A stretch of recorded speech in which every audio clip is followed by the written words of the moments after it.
우리 주님의 평화가 여러분과 함께 하시길 바랍니다. 우리 옆에 뒤에 분들과 우리 항상 주께 영광 우리 함께 인사하시겠습니다. 항상 주께 영광, 항상 주께 영광. 아멘. 우리 오늘 상산교회 우리 설립 14주년이 되는 날입니다. 2012년 6월 28일 이곳에서 처음 예배가 드려졌는데요. 그러니까 14년이 지나서 같은 날 오늘 우리가 다시 예배를 하나님께 감사 예배를 드리고 있습니다. 저는 새벽마다 하나님께 기도하는 것이 있어요. 그게 뭐냐면 이 강단에서 우리 이전 목사님들과 우리 성도님들이 드렸던 그 기도, 그 눈물 하나님 헛되지 않게 하여 주시옵소서. 그리고 이 우리 상산교회에 하나님의 영광으로 충만하게 하셔서 저 문을 들고 들어오는 모든 사람들이 그 하나님의 영광을 보고 경험하게 해 주시옵소서 라고 기도합니다. 하나님께서 그 기도 응답하실 줄로 믿습니다. 저는 이제 부임한 지 100일이 조금 지났어요. 이제 한 3개월 좀 지났는데요. 우리 교회가 여기까지 오도록 인도하신 것은 모든 것이 하나님의 은혜인 줄로 믿습니다. 더불어서 그 하나님의 은혜를 바라보며 또 눈물로 기도하고 헌신해 오셨던 우리 김필성 목사님, 정경일 목사님, 김은기 목사님, 그리고 우리 모든 성도님들이 함께 하셨기 때문에 우리 상산교회가 여기까지 이렇게 온 줄로 믿습니다. 우리 모두 함께 하나님께 감사하는 마음으로, 하나님께 영광을 올려드리는 마음으로 하나님 감사합니다. 우리 한번 박수하시겠습니다. 감사합니다. 하나님 영광 받으셔서. 아멘. 우리 그 과정에서 말로 다 할 수 없는 어려움들도 있고 고난의 과정들도 있었습니다. 14년 짧은 교회의 역사지만 그 가운데도 하나님께서 우리를 고난의 길로 또 광야의 길로 그렇게 인도해 오셨거든요. 왜 그러셨을까? 왜 하나님이 그런 어려움들, 그 광야로 우리를 인도하셨을까? 우리가 생각해 보면 하나님이 우리 교회, 우리 모든 성도님들 강하게 훈련시키셔서 하나님의 나라를 위한 거룩한 일꾼으로 하나하나 다 세워주시기 위함인 줄로 믿습니다. 그 하나님의 마음을 이 창립 14주년 주일에 어떻게 전할까? 어떻게 전할까 하다가 이 말씀을 보게 됐어요. 오늘 4절 말씀 다시 한번 같이 읽어보겠습니다. 내가 애굽 사람에게 어떻게 행하였음과 내가 어떻게 독수리 날개로 너희를 업어 내게로 인도하였음을 너희가 보았느니라. 아멘. 오늘 이 말씀의 배경은요, 이스라엘 백성들이 애굽에서 430년을 노예 생활을 하다가 그 애굽을 벗어나서 홍해를 건너고 이제 마라와 엘림을 지나서 시내산 앞에 머물러 있는 그때 하나님께서 이스라엘 백성들에게 주시는 말씀이에요. 여기까지 오도록 3개월이 걸렸어요. 3개월이 걸린 뒤에 하나님께서 모세를 통하여서 백성들에게 말씀하셨는데 내가 너희를 애굽에서 구했고 내가 너희를 여기까지 인도하였다. 그 말씀을 하시면서 하나님께서 참 너무나 아름다운 표현을 우리에게 주십니다. 참 놀라운 표현을 주세요. 우리 4절 말씀 다시 한번 읽어보실까요? 내가 애굽 사람에게 어떻게 행하였음과 내가 어떻게 독수리 날개로 너희를 업어 내게로 인도하였음을 너희가 보았느니라. 아멘. 이 말씀을 보면서 하나님이 우리를 독수리 날개로 업어서 여기까지 인도하셨다. 라는 말씀에 감동이 되었습니다. 여러분, 하나님께서 우리 상산교회를 여기까지 업어서 오신 줄로 믿습니다. 하나님이 우리를 업어주셨다는 거예요. 어린 시절 여러분 다 누군가의 등에 업혀서 크셨잖아요. 업혀서 자라셨잖아요. 어머니, 할머니, 또 이모, 삼촌, 아버지 품에 여러분이 울 때마다 업어주시고 달래주시고 하면서 그렇게 자라오셨잖아요. 저도 어린 시절에 어렴풋이 있는 기억이 하나 있어요.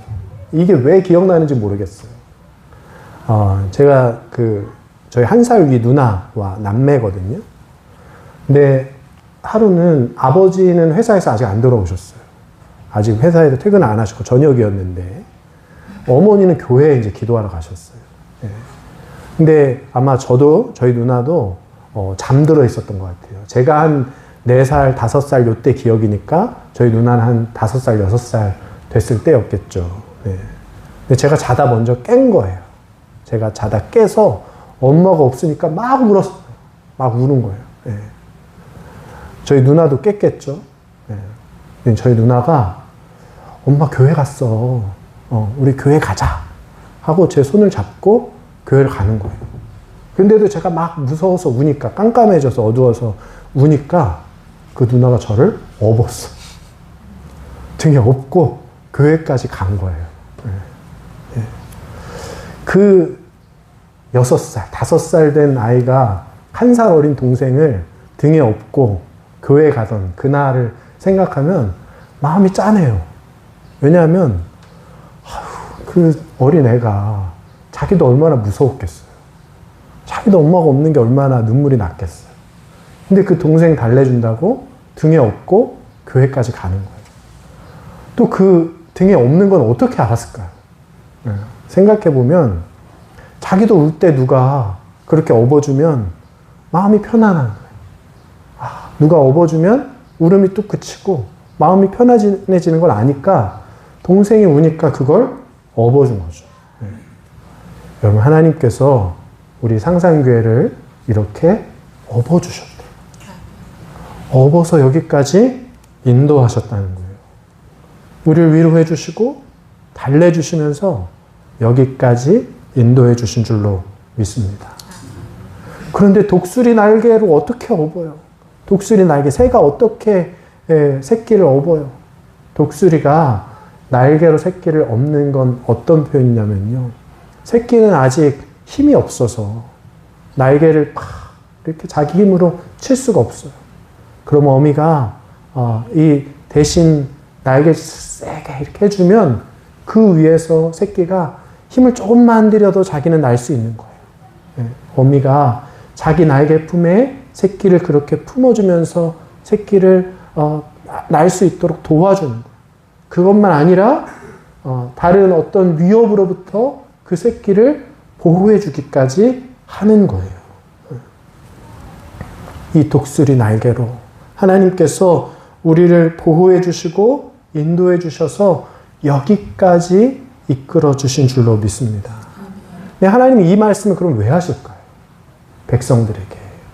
홍해를 건너고 또 지금 이 시내산까지 오는 3개월의 여정, 하나님께서 내가 독수리 날개로 너희를 업어서 여기까지 온 거야. 하나님이 이 말씀을 도대체 백성들에게 왜 하시는 걸까요? 네. 그 1살 많은 저희 누나가 저에게 내가 널 업어 키웠어 그거 아냐? 이렇게 말하면 전 좀 기분이 안 좋을 것 같거든요. 뭘 업어 키웠어? 하나님이 이거 생색내려고 하시는 걸까요? 내가 너희들 이렇게 업어서 여기까지 왔다. 하나님 생색내려고 하시는 걸까요? 아니에요. 하나님 그런 의도로 지금 말씀하시는 것이 아니에요. 하나님이 공로를 알아달라고 말씀하시는 것도 아니에요. 하나님이 이 말씀을 하시는 이유는요, 뒤에 말씀을 보니까 내가 너희를 이렇게 여기까지 업어서 인도했다? 그러면서 하나님이 그들에게 더 큰 비전을 주십니다. 하나님이 말씀을 하시는 이유는 그 사랑하는 백성들에게 하나님이 더 큰 비전을 주기 위함인 거예요. 그 말씀, 5절과 6절 말씀을 우리 같이 한번 읽어보겠습니다. 시작. 세계가 다 내게 속하였나니 너희가 내 말을 잘 듣고 내 언약을 지키면 너희는 모든 민족 중에서 내 소유가 되겠고 너희가 내게 대하여 제사장 나라가 되며 거룩한 백성이 되리라. 너는 이 말을 이스라엘 자손에게 전할지니라. 아멘. 모든 것의 주인이 되시는 하나님께서 우리에게 비전을 주시는데 그게 무엇이냐? 너희는 하나님의 소유가 되고 제사장 나라이고 거룩한 백성이다 라고 하나님께서 말씀해 주시는 것입니다. 곧 하나님이 주시는 그 복을 이 이스라엘 백성들을 통하여서 하나님의 소유가 되고 제사장 나라가 되고 거룩한 백성이 되는 그들을 통하여서 모든 민족에게, 모든 사람들에게 전하게 하시겠다. 흘러가게 하시겠다라고 말씀하시는 것이에요. 그럼 이 비전을 하나하나 한 번 더 살펴보면요. 하나님이 너희는 나의 소유다 라고 말씀하고 계세요. 우리가 하나님의 소유다 라고 말씀하시는 거예요. 여러분 어디 그 옷가게 가서 옷을 고를 때요. 많은 옷들이 걸려 있잖아요. 그런데 그 옷이 내게 되려면 어떡합니까? 그 가운데서 내 마음에 드는 것을 골라요. 선택해요. 그리고 값을 지불하면 그것이 이제 내 것이 되는 거잖아요. 여러분 소유가 된다는 건 이런 거잖아요. 하나님이 우리를 택하셨다는 거예요. 하나님이 우리를 택하시고 하나님이 우리를 하나님의 것 삼으시기 위하여 그 값을 지불하셨다는 것입니다. 그래서 우리가 하나님의 것이 되었다는 거예요. 그럼 다른 사람들 뭐라 하더라도요. 하나님에게 우리는 다른 무엇과도 바꿀 수 없는 소중한 하나님의 소유인 것이에요. 하나님의 보물이고요. 특별하게 여기시는 하나님의 눈에 넣어도 아프지 않는 그런 존재가 바로 우리들이라는 것입니다. 근데 이스라엘 백성들에게는요. 아직 이런 마음이 없었어요. 아직 그들이 이 애굽에서 노예로 살던 그들이 그것을 벗어난 지 3개월밖에 되지 않았어요. 100일밖에 되지 않았어요. 여전히 그들에게는 애굽에서 노예로 살던 그 노예의 신분으로서의 정체성이 그들에게 남아있어요. 아직도 그 바로가 명령하면 거기에 순종해야 되고 자기를 감독하던 사람들이 그 감독관들이 명령하면 그 명령에 따라야 되고 이런 생각들이 그들에게 아직도 지배적으로 그렇게 있던 사람들이거든요. 그런데 하나님이 그들에게 선포하시는 거예요. 아니야. 너희는 내 소유다. 너희는 내 것이다. 내 명령을 듣고 내 명령에 순종하고 내 안에 속한 사람들이 바로 너희들이다 라고 말씀하시는 겁니다. 우리 지난주에도 말씀을 드렸지만 우리가 하나님의 소유이기 때문에 그 자체로 우리는 존귀하고 선한 존재입니다. 그리고 우리가 하나님의 소유이기 때문에 하나님께서 우리를 하나님의 능력의 손으로 붙드시고 지키시고 인도해 주시는 줄로 믿습니다. 그러면 다시 묻습니다. 이 14주년이 된 이 상산교회가 오늘 여기 있습니다. 이 상산교회 누구의 것입니까? 오늘 말씀을 통해서 하나님께서 우리에게 분명하게 선포하시는 거예요. 상산교회는 내 것이다. 상산교회는 내 소유다. 이 상산교회가 하나님의 것이라는 거예요. 하나님의 소유라는 것이. 여러분 이 건물을 말하는 게 아니에요. 이 건물이 하나님의 소유다라고 말씀하시는 것이 아니에요. 우리가 주님이 그리스도시고 주님이 우리의 구원이시다라고 고백하는 그 주님을 영접한 여러분, 그 사람들, 여러분 한 사람 한 사람이 하나님이 소유다라고 말씀하시는 것인 줄로 믿습니다. 너는 내 것이다. 하나님께서 말씀하시는 거예요. 그렇기 때문에 우리의 가정도 하나님의 것이고 우리의 자녀도 하나님의 것이고 내가 하는 모든 일이 다 하나님의 것인 줄로 믿습니다. 우리 상산교회가 앞으로 나아가면서 하는 모든 일의 주인은 하나님이신 줄로 믿습니다. 그렇기 때문에 하나님이 그것 지키시겠다는 거예요. 보호하시겠다는 거예요. 하나님이 인도하시겠다는 거예요. 그 믿음 가지고 나는 하나님의 것입니다. 우리 상산교회는 하나님의 것입니다. 날마다 선포하며 나아가는 우리 상산교회 모든 성도님들 되시기를 주님의 이름으로 축원합니다. 네. 두 번째로요. 하나님이 우리를 제사장이라고 말씀하세요. 제사장이라는 거예요. 제사장은 히브리어로 코헨이라는 말이고요. 헬라어로는요. 히에레우스라는 단어인데요. 이 뜻에는 뭐가 있냐면 신과 사람 사이를 연결하는 중재자라는 의미가 있어요. 이 제사장은요, 다리의 역할을 하는 사람이라는 거예요. 세상과 하나님 사이를 연결하는 사람이라는 것이죠. 그래서 제사장은요, 하나님께 백성들을 대변하고요, 백성들에게 가서 하나님을 대변하는 역할을 하는 거예요. 이 제사장을 하는 일은요, 백성들이 그 죄를 가지고 나오면 그 죄를 가지고 하나님 앞에 나아가요. 내가 그 죄를 가지고 그 짐승의 피를 가지고 하나님 앞에 가서 하나님 저들의 죄를 용서하여 주시옵소서라고 기도하는 것이에요. 그리고 하나님께서 말씀하시고 하나님께서 백성들을 향해서 비전을 주시면 그 비전을 가지고 하나님의 말씀을 가지고 백성들에게 가서 전하는 것이에요. 선포하는 것이에요. 그럼 하나님은 오늘 우리가 이런 제사장이다. 제사장 같은 역할을 하는 사람들이다 라고 말씀하시는 것입니다. 이 세상과 하나님 사이를 잇는 다리의 역할을 해야 된다는 거예요. 그것이 우리 상산교회가 이곳에 존재하는 이유라는 것입니다. 그러면 우리가 해야 될 일은 좀 더 명확해지는 것 같아요. 우리 상산교회가 무엇에 집중해야 되느냐? 우리가 안락해지는 것, 내가 편안한 것, 우리의 이익을 구하는 것, 그것이 우리 상산교회가 구할 것은 아닌 거예요. 우리 상산교회가 하나님 앞에 구하고 하나님 앞에서 행해야 될 일은 이 점점 더 어두워져 가는 세상, 하나님에게서 멀어져 가는 그 세상을 향하여서 하나님을 전하고 하나님을 선포하는 그 일을 우리가 해야 될 줄로 믿습니다.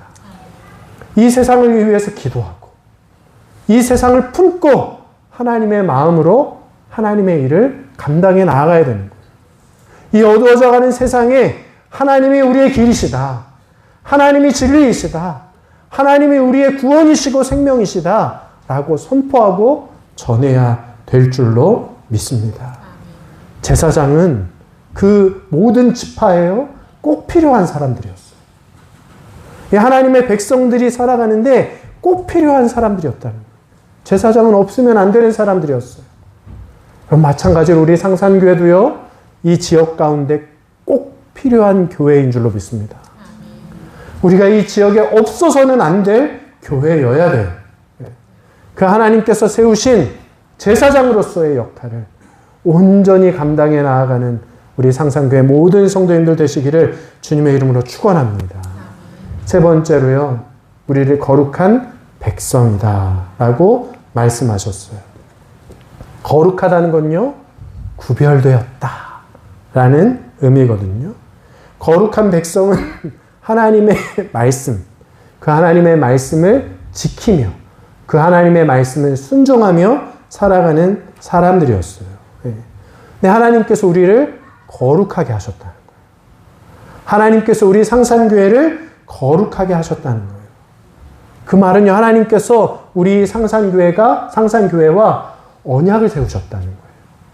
24년 전 이곳에 상산교회가 세워질 때 하나님께서 분명히 이 교회를 통하여서 이루실 비전을 주셨습니다. 하나님 말씀을 주셨고 하나님이 이 교회를 통하여서 하나님이 이루실 언약을 분명히 세우신 줄로 믿습니다.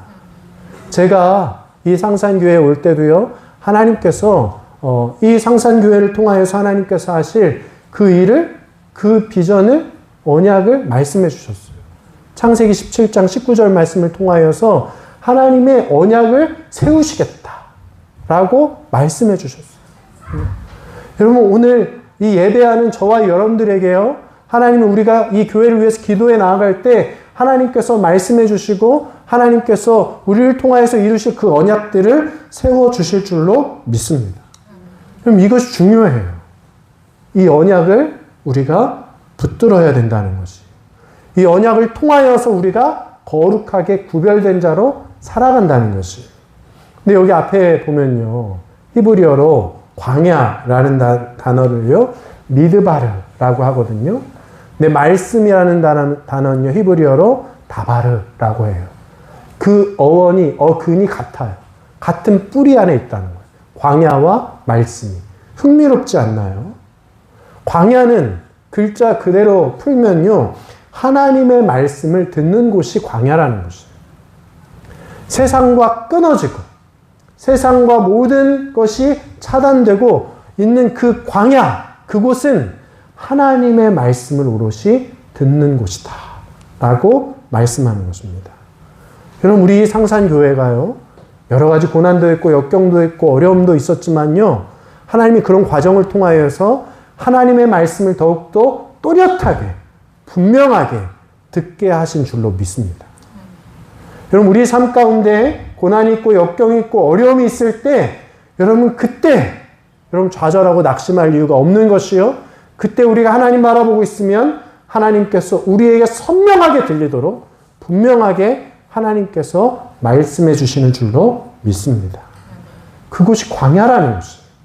하나님의 말씀을 듣는 곳. 세상의 소리와 완전히 차단되어서 오직 하나님께만 집중하고 하나님께만 바라보는 그 광야에 서 있을 때 하나님께서 언약의 말씀을 우리에게 주신다는 것이에요. 우리 이 상산교회가 나아가는 길이 그런 의미에서 광야이기를 소원합니다. 하나님의 음성을 듣는데 집중하는 것. 하나님의 음성이, 하나님의 말씀이 또렷하게 들려지는 곳. 그 광야가 우리 상산교회가 되어서 이 상산교회에 있는 모든 성도님들이 하나님의 말씀을 온전히 듣게 되는 은혜가 있게 되시기를 주님의 이름으로 축원합니다. 그러려면요, 하나님께 다 맡겨야 돼요. 하나님께 모든 걸 전적으로 의지해야 돼요. 내가 주인이 아니라 하나님이 주인 되심을 우리가 선언하며 그렇게 나아가야 돼요. 어떤 점잖은 할아버지가요, 시장에 지게를 메고 가셨어요. 짐을 싣고 지게를 지고 이렇게 터벅터벅 걸어가시는데 막 비도 오고 날이 너무 궂은 거예요. 그 할아버지가 지게를 지고 이렇게 가는 걸 보니까 너무 안쓰럽잖아요. 한 트럭 운전사가 트럭을 끌고 가다가 그렇게 지게를 지고 가는 할아버지를 보고 할아버지 여기 지금 이제 날도 궂은데 이 트럭에 앉으실 자리는 없고 뒤에 짐칸에 라도 괜찮으시면 타고 가세요. 모셔다 드릴게요. 하고 그래서 그 할아버지가 지게를 지고 트럭 뒷칸에 타셨어요. 운전사가 한참 운전하고 이렇게 백밀러로 보니까요, 이 할아버지가 트럭 뒤에서도 지게를 등에 짊어지고 계신 거예요. 짊어지고 지게를 내려놓지 않는 거예요. 그래서 운전사가 다시 차를 세우고 할아버지에게 아이고 할아버지 가는 길이라도 좀 편하게 가셔야죠. 지게를 내려놓으시고 그래도 좀 앉아서 쉬세요. 그랬더니 할아버지가 이렇게 얘기하셨대요. 아이고 차에 태워준 것만도 고마운데 내가 이 짐까지 어떻게 맡겨요. 짐까지 어떻게 맡겨. 그건 내가 지고 가야지. 우리 하나님께 이렇게 하고 있지 않습니까? 하나님 우리를 구원해 주시고 하나님의 자녀 삼아 주시고 하나님이 너는 내 소유다. 하나님의 제사장이다. 거룩한 백성이다. 우리를 이렇게 하나님의 거룩한 자녀로 삼아 주셨는데 그 은혜에 감사하면서 내 삶에 있는 짐, 내 삶에 있는 무거운 것 그거 하나님 이거 어떻게 하나님께 이것도 맡겨요. 염치 없이 내가 짊어지고 내가 끌어안고 그렇게 살아가진 않습니까? 그럼 그것도 하나님 앞에 맡기세요. 하나님 앞에 다 내려놓으세요. 독수리 날개로 여기까지 업어서 우리를 인도하신 그 하나님께서 우리를 책임지고 지키시고 보호하시고 인도해 주시는 줄로 믿습니다. 그 하나님이 오늘 말씀하시잖아요. 너는 내 것이다. 너희는 제사장이다. 거룩한 백성이다. 하나님께서 이렇게 말씀하시는 건요. 오늘 우리 상산교회를 우리 모든 성도님들을 그렇게 하시겠다라고 약속하시는 것인 줄로 믿습니다. 그 하나님 등에 업혀서 우리가 할 일은 하나예요. 하나님께 모든 걸 맡기는 거예요. 하나님 의지하는 거예요. 하나님만 바라보고 하나님 신뢰하는 것이에요. 여러분 우리 두려워하지 마십시오. 여기까지 인도하신 하나님께서 언제나 우리의 힘이 되시고 또 길이 되어주셔서 우리의 상산교회가 나아갈 모든 길을 하나님께서 인도해 주시고 우리에게 주신 그 비전을 반드시 이루어 주실 줄로 믿습니다. 여기까지 인도하신 그 하나님께 감사하며 또한 앞으로 나아갈 모든 길도 우리 성도님들이 한마음 한뜻 되어 하나님의 아름다운 교회를 이루어 나갈 수 있게 되시기를 주님의 이름으로 축원합니다. 기도하겠습니다. 하나님 감사합니다. 하나님의 등에 우리를 업어주시고 여기까지 인도해 주셨으니 참 감사합니다. 그 하나님을 신뢰하며 그 하나님의 말씀만 순종하며 따르는 우리들 되기를 소원합니다. 우리 앞길에 어떤 시련과 바람과 폭풍이 불어와도 어떤 장애물이 있더라도 하나님께서 우리에게 주신 이 비전, 하나님께서 우리에게 주신 이 약속을 반드시 이루실 줄로 믿습니다. 우리 상산교회를 통해 이루실 그 하나님의 역사를 기대합니다. 그 놀라운 역사에 우리 모두 함께 쓰이게 하여 주시고 우리 모두가 한마음 되어 나아갈 수 있도록 주여 도와주시옵소서. 감사드리며 예수 그리스도의 이름으로 기도하옵나이다. 아멘.